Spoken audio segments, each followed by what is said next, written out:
Um, I'm assuming you're all here to learn about safe cracking. If you're not, go somewhere else.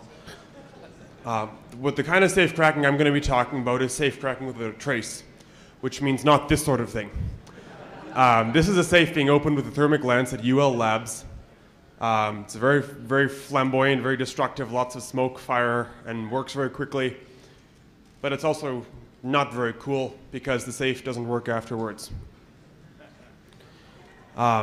I'm going to be talking about non-destructive entry. This means, for example, manipulation. Manipulation could be twiddling the dial while you listen to the tumblers move. It could also be picking the lock. If the safe has a key to it, then you can pick the lock, usually. You could x-ray the safe. Now, this doesn't exactly mean taking the safe to your local hospital and saying, "Doctor, my safe has a broken leg. Can you put it in the x-ray machine while I fiddle with the dial?" But there are ways to do it. Also, robot dialing. Robots are very good at repetitive tasks, and nothing is more repetitive than trying every combination on the dial. Also, robot manipulation. This is what happens when you make a robot a little more intelligent, and it does all the manipulation for you. But first of all, I'm going to be talking about manipulation. This is the classic way of cracking the safe. It's featured in books, movies, Italian Job. This is a still from Hogan's Heroes, the opening scene. It's an ancient TV comedy. Something of a black art. Locksmiths passed it down basically by word of mouth for a very long time until 1955, when Clyde Lentz and Bill Keaton published a book called The Art of Manipulation. It was considered so secret that in the foreword to the book, they actually said, "Please destroy this book after you've learned how to do it." So, okay, you want to manipulate this lock. Well, and if you give me a sec because my laser pointer isn't working, please bear with me for a sec. Okay, there you go. So you have these things here. They're called gates. There's 3 wheels, and they have these slots cut in them. Those of you go over here, those are these things here. I'm sure some of you have looked through a combination lock and know how they work. And you have this thing called the fence. It's the interaction between the gates and the fence that allows the lock to know when you've entered the correct combination. When the gates are all aligned, then the fence can drop into those gates, and the bolt can retract. In this case, the bolt is retracted back this way, and the fence is no longer in its original position right here. Fairly simple. Now, how do we manipulate this thing? Well, the wheels aren't perfect.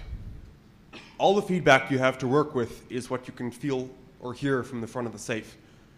And to open this, it's the same way as when you pick a normal lock. You're relying on the fact that the wheels are imperfectly made so that one of the wheels, in this case, is going to be bigger than the other. And when the gate in that wheel passes under the fence, that fence will be able to drop down just a little bit, and you'll be able to hear or feel it dropping down. It might be kind of indirect. It might show up on a graph, as I'm going to talk about later, but you will get indication of it doing that.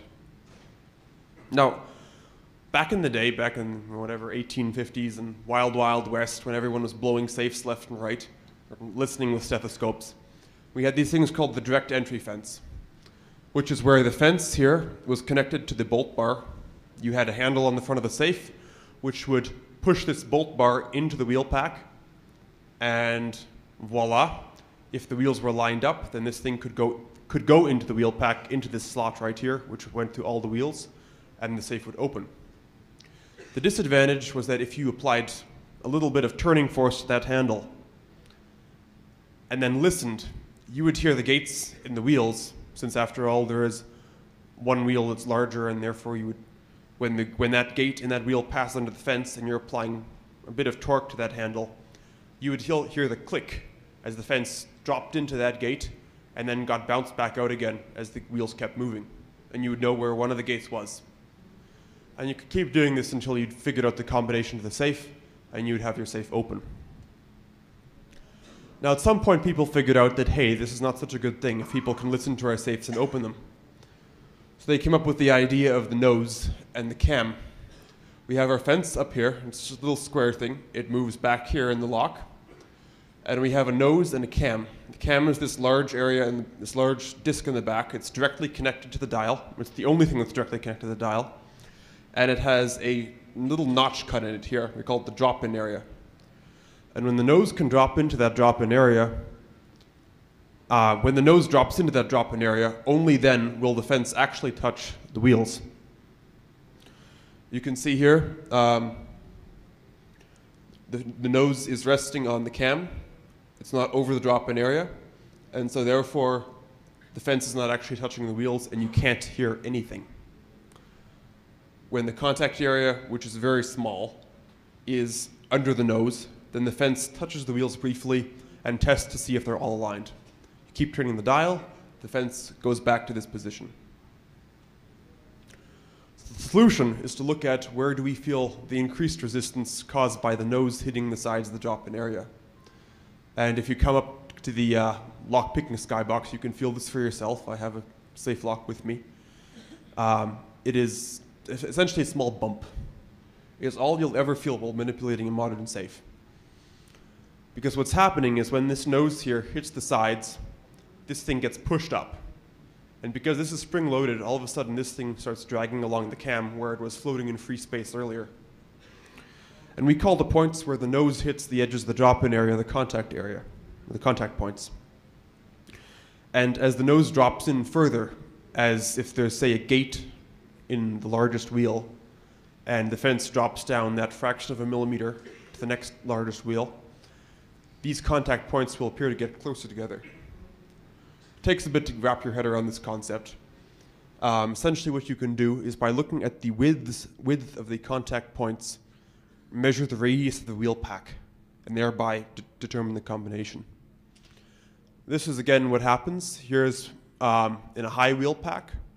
That is, if the wheel is high, say it's a high wheel and there's no gate under the fence, you can see the left contact point and the right contact point. If it's a low wheel pack, say you have a high wheel, but there's a gate under the fence in that wheel, you can see where the nose has dropped in just that little bit further. That's all you have to work with. Solution is to graph it. This is a graph made while manipulating a safe lock. And you can see here, just as the contact points get wider apart and closer together. Where's the number? Right here. We can see there's only one point at which both contact points narrow together, and we can safely assume that's one of the numbers of the combination. We do this whole thing with a little more detail, like so, checking every half a number, getting a very high resolution graph of the contact points, and we can say, hey, that looks like a gate. Okay, we've got a gate. What do we do? That's one of three numbers in a three-number combination. Which number is it? We only actually have to dial three different combinations because the lock is sensitive to the order of the numbers dialed in the combination. And if we dial, say 42, 22, 22, if we go back here, you'll see that the gate is at 22. If we dial, say, 42, 22, 22, we're moving that first wheel out of position, out from under that gate. And all of a sudden, if those contact points get wider again, we know that moving that first wheel out from under the fence caused the contact points to get wider, and therefore the gate that we're looking at was on the first wheel. If that doesn't happen until we move the second wheel out from under the fence, we know that that gate was on the second wheel, and therefore the number we've found is the second number in the combination. And the same thing for the third wheel. Basically, we're looking for this gate to vanish in our little graph of contact points. Okay, this is complicated. It takes people, I think, about a year to become really proficient at manipulating open safes. Safe technicians, they practice on, locks that have been modified to basically become training wheels, to gain training wheels. They bend the fence, for example, so they know which wheel is going to read first. And they work at it and they work at it, and eventually they get good enough that they can go out into the field with a customer who has a safe to which he's forgotten the combination, and for the small fee of $200 or so, they'll manipulate open your safe. If you want to learn this, I would suggest you do the same thing. Go on eBay, get yourself a practice lock. Get yourself, if you can, a cutaway, like this one right here. Some of you may not be able to see it because it's, if you're way in the back. This is a mounted cutaway lock by Sargent & Greenleaf. It's a standard safe lock. Cost me about $40. I think the price has gone up since then. And really, read some of the books and stuff and teach yourself how to do it. Other thing you might be tempted by are manipulation aids. These are basically gadgets which allow you to read the dial to a great deal of precision. You can, say, determine where those contact points are to within a thousandth of a dial graduation because they use lasers and other crazy things, optical character recognition. I think they're cheating. All right. So, if I'm the US government, or for that matter any government, and I'm storing lists of all the spies in other countries in my safes, I don't want those other countries to be able to sneak a spy into my organization, manipulate open the safe, photograph the list of spies, and then bring that photograph back to their home country for those spies to be taken care of without those spies knowing that they've been compromised. So, what people tended to do back in the day, they put time locks on their safes. This was inspired by a locksmith. This was back before manipulation had ever been published, probably 20s, 30s, I don't know the exact date. This locksmith had gone crooked. He decided he couldn't make enough money as a legitimate locksmith, and so he would take his manipulation skills and start breaking into jewelry shops and manipulating open the safes. Well, he had a lot of practice under his belt, and he could do it. And the insurance companies weren't very happy when all of a sudden all these jewelers started reporting missing jewelry without any evidence that their safes or or jewelry shops had ever been burgled, forcibly opened. The US government heard about this and said, uh-oh, if that crooked locksmith can do it, then so can the spies. And they put time locks on all their safes, which meant that on Friday night, your clerk would set the time lock so that the safe would not open until Monday morning. This is very good because over the weekend you would not have to post a guard at the safe and you would not have to worry that the guard was crooked because the time lock was generally considered infallible. Unfortunately, Pearl Harbor happened on a Sunday. And so the battle plans were locked away in time-locked safes that dreadful day. And the generals were scurrying around looking for their battle plans, which were all safe and secure by the time lock. So they called up Harry Miller, the head of Sargent & Greenleaf, one of the biggest safe lock manufacturers in the world, or in the country anyway, and said, Harry, make us a lock that we can open any time, but that nobody else can open without the combination. The solution was the manipulation-proof lock. This is an 8400. This is the modern manipulation-proof lock. And it looks a little bit different than that lock I showed you previously because it has a rather odd cam. It has a slider in that cam, in fact, so that instead of having a contact area that's open all the time, the contact area, or the drop-in area, you can see the little tooth here which catches on the cam, you have this slider mechanism which springs apart, just springs apart so that when you turn the dial to 0, you turn a little butterfly knob in the middle of the dial, locking the dial in place, but then allowing the nose to drop in to the drop-in area. And the dial is locked such that you can turn the dial just far enough to open the lock, but not far enough to hit the contact points. And so it's not actually possible to derive any useful information from this lock, and is therefore not possible to manipulate it. Nobody, in fact, has ever been able to manipulate an 8400 to the best of my knowledge. There's no published technique in any case.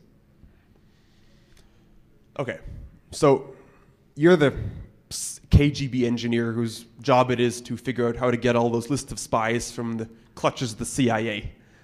What are you going to do? You can't manipulate open the safes, and if they find out that the lists have been compromised, they'll get their spies out of there before you can catch them. Well, you can X-ray the safe. This sounds like the stuff of a spy movie, and in fact it is. The writers in one James Bond movie had the same idea, or at least heard about the technique and featured it in Moonraker.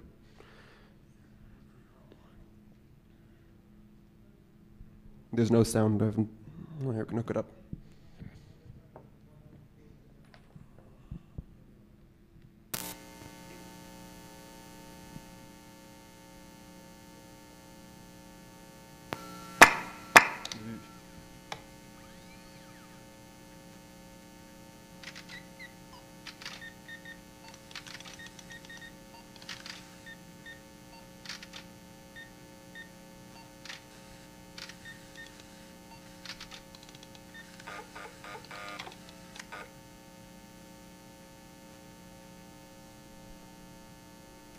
Now, in reality, you're not going to fit an X-ray machine into your cigarette case. But thanks to modern paranoia, we have these things called portable package X-rays. This is one made by SAIC. And the idea is that if you're an installation that cares about security, you think you might be getting pipe bombs in the mail, you can set this thing up in your mail room and you can X-ray all your packages and see that, in fact, there is a pipe bomb in this package. Well, if you get your hands on one of these and you put the detector behind the safe and this X-ray source in front of the safe, and you play with the dial, you'll get a nice video feed of the wheels turning on your LCD screen, and you can line them up. Quite simple. You may not be able to have children afterwards, but you'll have opened your safe. Now, like anything, there's a counter to this too. And now the buzzing's gone away, I'll disconnect my laptop. So these guys at Sergeant Greenleaf said, okay, they're X-raying these safes. What can we do to prevent it? And this little war of wits ensued in which people put lead ball bearings around the dials to absorb the X-rays and scattered them. And people developed, image processing techniques to get around the ball bearings and put more ball bearings in there and everything else. And eventually, the guys at Sergeant Greenleaf made their safe wheels out of plastic. Or Delrin in this case. Quite effective. Rumor has it the Soviets eventually came up with an X-ray machine good enough that they could even X-ray this lock. I don't know if that's true. But say you don't have access to this crazy X-ray machine and you have to get the safe open. Say you're a locksmith who's been called to a client site and you've been too lazy to learn manipulation, but you still want that $200 of cold hard cash for getting that safe open. You can use a robot dialer. This is a device which will try every combination on the dial.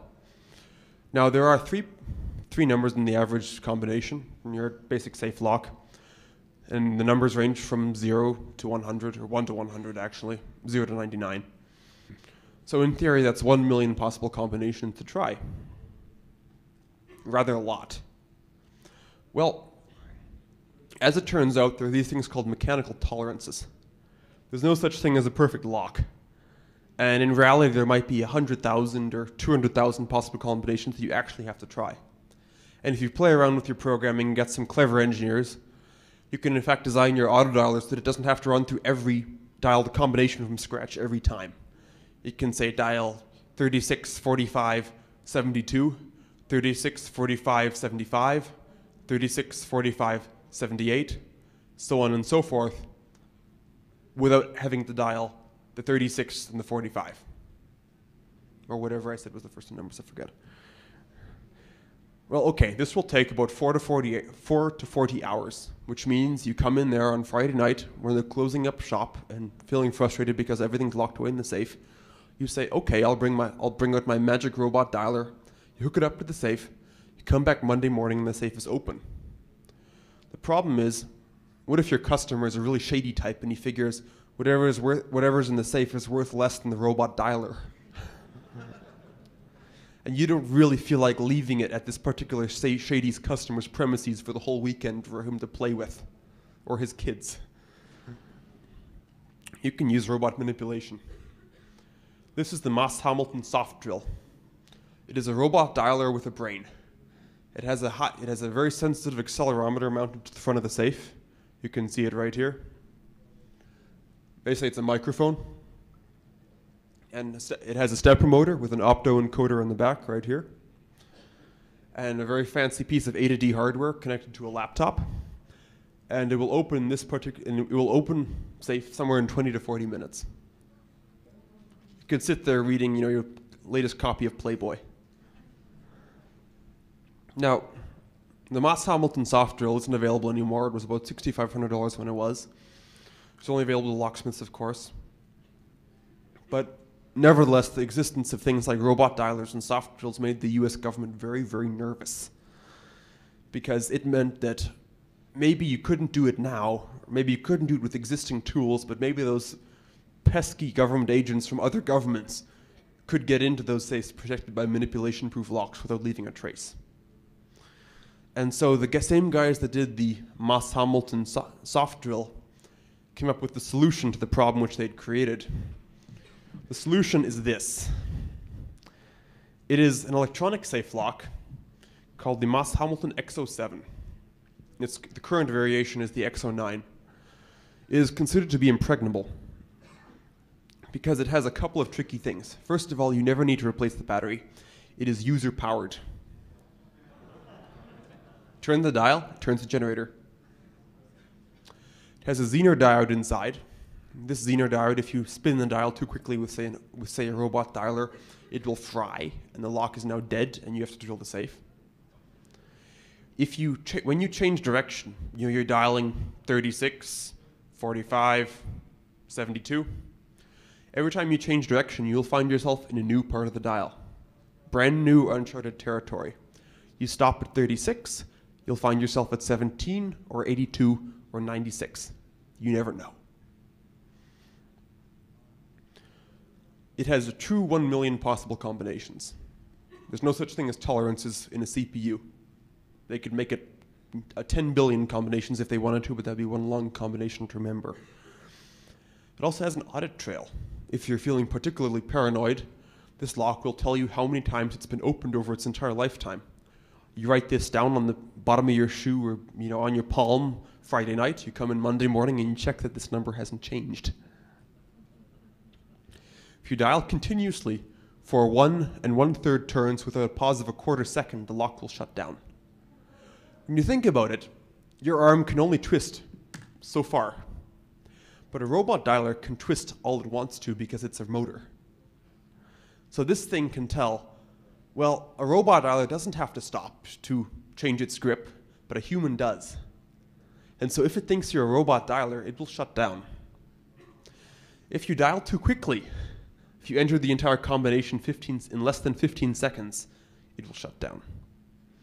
If you dial continuously, entering combinations for more than 5 minutes, i.e. you're dialing really slowly for a very long time, without letting the lock power down, it will shut down.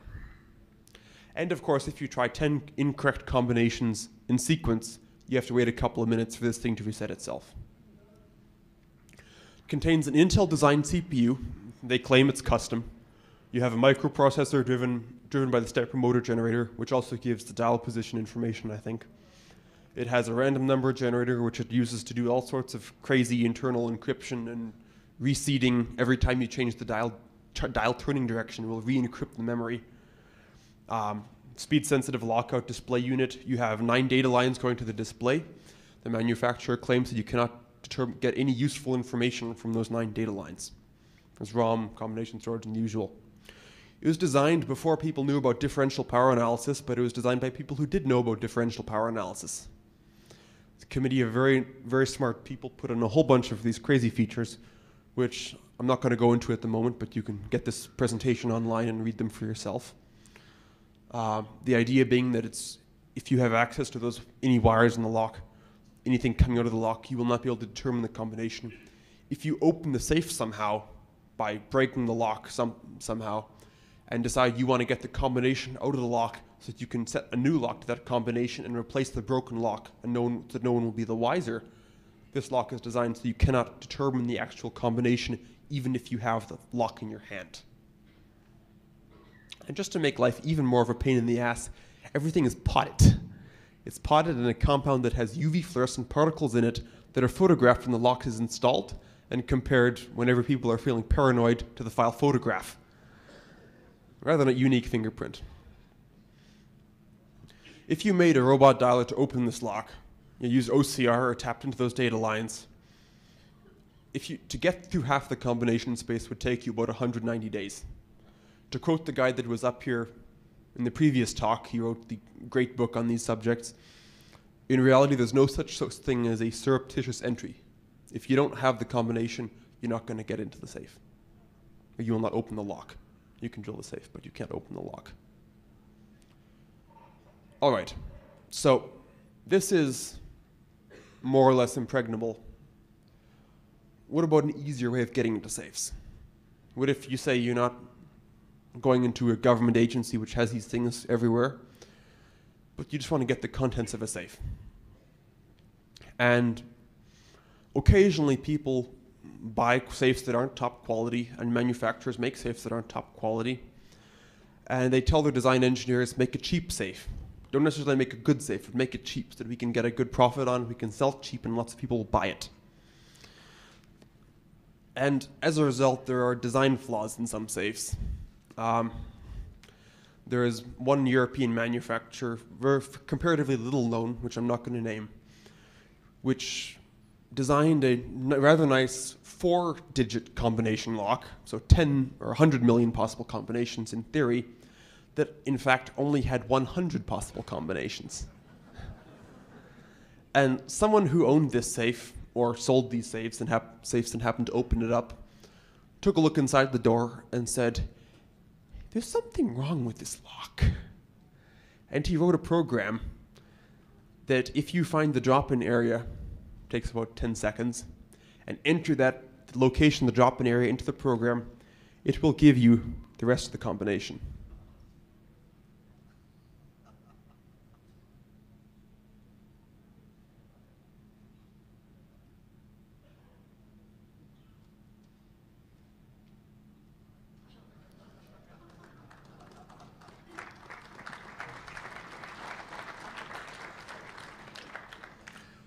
All right. I wouldn't buy that safe if I were you. So, are safes secure? I mean, that's really the big question. You're putting your cash, gold bullion, drugs, precious family heirlooms, Henry XVI cognac, whatever, into the care of this manufacturer by buying their safe and putting your stuff inside of it. Safes have been in development for a very long time, and this is a very well understood field. If you buy a quality insurance rated safe and a burglar alarm, because you can get into any safe, it will simply take time. Safes are a means of slowing the burglar down to the point that the cops will get there before the burglar has got the safe open. That is what a safe does. If this safe is somewhere in the middle of nowhere, you have no burglar alarm, then that safe had better be sturdy enough that the effort to get into that safe will be so great it's not worth it compared to the value of the contents inside. If you buy a high security safe, if you decide to go into the jewelry business, for example, you need to know what kind of safe you're going to get. But you will also, if you get a high security safe, know exactly how long it will take a burglar, at the very least, to get into that safe, so that you can then make sure the cops will get there in time, that your alarm system is good enough, that the signal, that the whole chain of events that ends in the cops showing up with guns drawn or sleepily walking with a donut in their hand will happen quickly enough to catch that burglar in his tracks. If you get a high security safe, a really good safe will be UL rated. Underwriters Laboratories test safes just like in that first slide with that flaming thermic lance. And they rate their safes according to what they can withstand. TL15, the basic rating, this is the basic high security safe, means that with tools, drill, chisel, hammer, pry bar, whatever, it will take at least 15 minutes to get into that safe. TL30 is exactly the same. It'll take 30 minutes to get into that safe. A TRTL rated safe means that the rating applies even if the burglar is not only using tools, but is also using a torch or thermic lance. He's got his cutting torch out, a big, big thing of oxyacetylene tanks, things like, "Argh." It'll take him 15 minutes or half an hour to get into that safe. TXTL means he gets to use explosives too. And of course, the slower the cops, the bigger the safe you get, and the more expensive and the heavier. TL-rated safes start at 750 pounds. I hope your floor is sturdy. Standard safe locks are rated for 2 hours manipulation resistance. This means that this long and involved process of manipulation, which I demonstrated or talked about earlier, will take 2 hours. There are people who can do it more quickly. At the Safe and Vault Technicians Association conference, there is an annual speed manipulation contest, like the speed picking contest here in our very own convention. And people have been known to manipulate these locks open in 5 minutes. They've also been doing it for 30 years and have uncanny talent. But with a normal safe lock, you can assume it will take about 2 hours to get it open, or 10 hours if you're an amateur and don't know what you're doing. But above all, fire safes are not burglary safes. You'll see this over and over again, and it's really true. Your average Sentry fire safe can be opened with a pry bar and a drill in a minute or 2 minutes.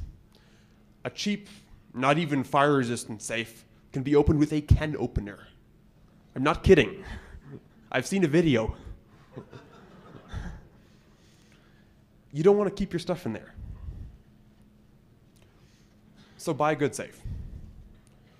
If you want to find out a little more about how to manipulate safes, how to crack safes, Lock Safes and Security, it is the book, the reference. The Dutch call it the Bible, the Dutch lockpickers anyway. If you buy one book, drop your $200 on this one, or $250 if you get the electronic version, whatever. I don't know what the price is, $225, $250.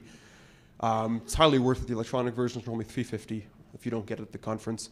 This way you get a search function, you get instructional how-to videos, all sorts of fun things. If you can't afford Lock Safes and Security, there is Safe Cracking for the Computer Scientist. This is Matt Blaze's excellent free guide, crypto.com/papers. It is a free guide, great pictures. I stole a lot of the pictures in this talk from that paper, which will tell you what you need to do to manipulate open a lock. If you decide to go into the business, there's the National Locksmith Guide to Manipulation, which talks a lot about the in-depth details, how safe locks can fail, the different kinds. There are a number of different kinds to watch out for, Yale friction fence and crazy things like that, which is definitely aimed at the practicing locksmith. If you want to find out more, you can send me an email. Manipulation.proof@gmail.com is my email address. Questions?